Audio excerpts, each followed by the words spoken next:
Hi everyone, and welcome back to another video on my channel. Recently, I've been working to refresh and repopulate the colonies of microfauna in all of my bioactive vivariums. So I thought this might be a good time to go over everything you need to know about culturing springtails. I strongly believe that naturalistic bioactive setups for your reptiles and amphibians create a healthier and more natural environment for them to live in turn makes for healthier and happier animals.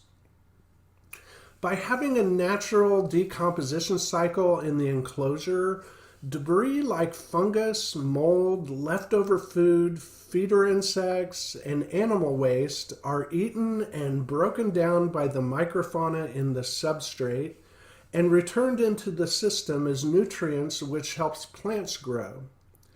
And one of the key components to keeping a bioactive vivarium are springtails. Springtails are tiny, usually white bugs that are detritivores, meaning they survive by eating decaying animal and plant matter.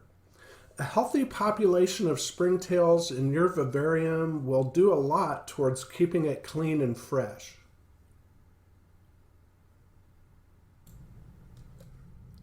Springtails are really easy to breed and maintain.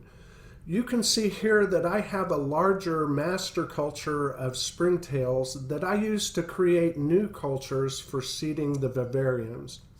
You'll need a starter culture to begin with, but from there it's easy to keep making new cultures for future use. I bought a starter culture of springtails years ago, and I haven't needed to buy new ones since. As I make new cultures, I reseed each of my vivariums with some fresh springtails every 3 or 4 months to ensure that I have a healthy population. This is really very simple. All you need aside from a starter culture of springtails is some type of container like a plastic deli cup or tub, some horticultural charcoal, bottled spring water or RO water, and some yeast or other source of food.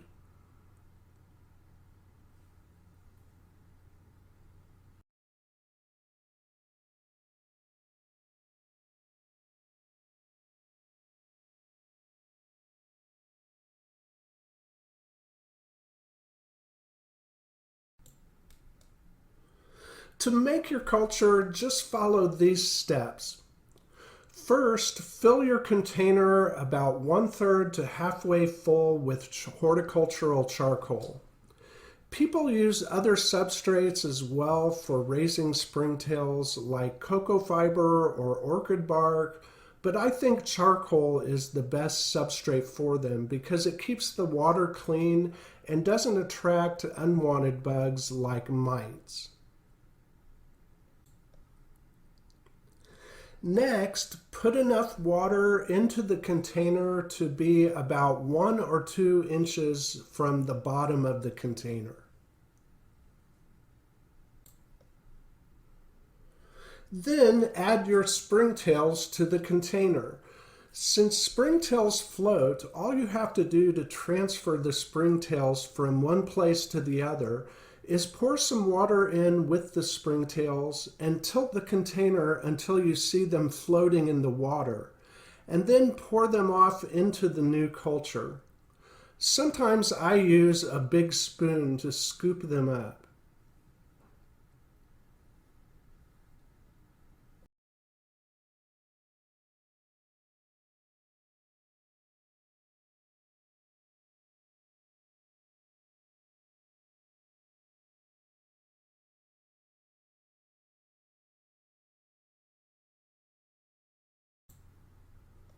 To store your springtail cultures, just keep them somewhere that is room temperature and not too much light.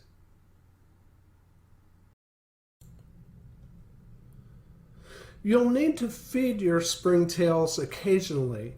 Some people say to feed your springtails twice a week or once a week, but actually I put in food for my springtails just once every 2 or 3 weeks, and I've done that for years and they've done great.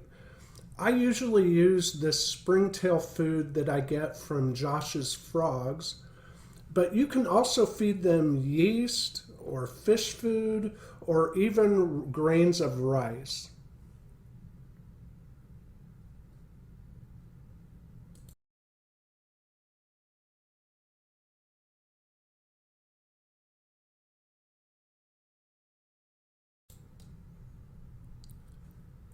So when it's time to add some fresh springtails to a vivarium, like I'm doing here for my ball python, I just add some water to the culture and pour off a number of springtails right into the enclosure. It's as simple as that. So some of you might be keeping your reptiles in sterile enclosures, and that's fine. There's nothing wrong with that. But that means it's up to you to make sure that the substrate is clean and fresh and that the enclosure gets cleaned and disinfected on a regular basis. And if you've never kept your reptiles in bioactive enclosures before, it might seem a little intimidating.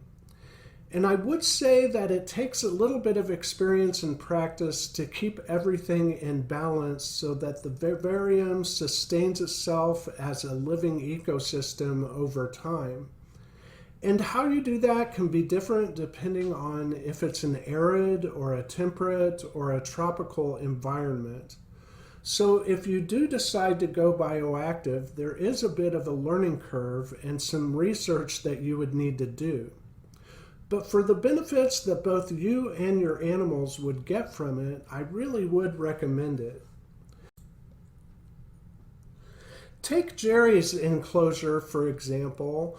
There is a healthy population of isopods, springtails, and some darkling beetles and a dubia roach that all help keep it clean. I do have to spot clean it occasionally. A few days ago, I removed one of Jerry's poops and some bits of urate, and I clean and disinfect his water bowl a couple times a week.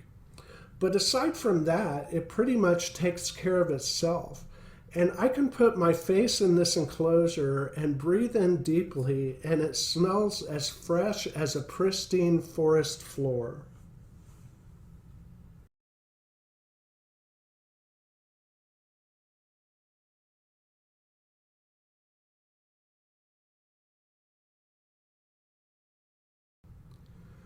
So that's all I have for today. I hope you enjoyed the video and that you found it useful. If you did, please consider liking and subscribing. And until the next video, I look forward to seeing you again soon.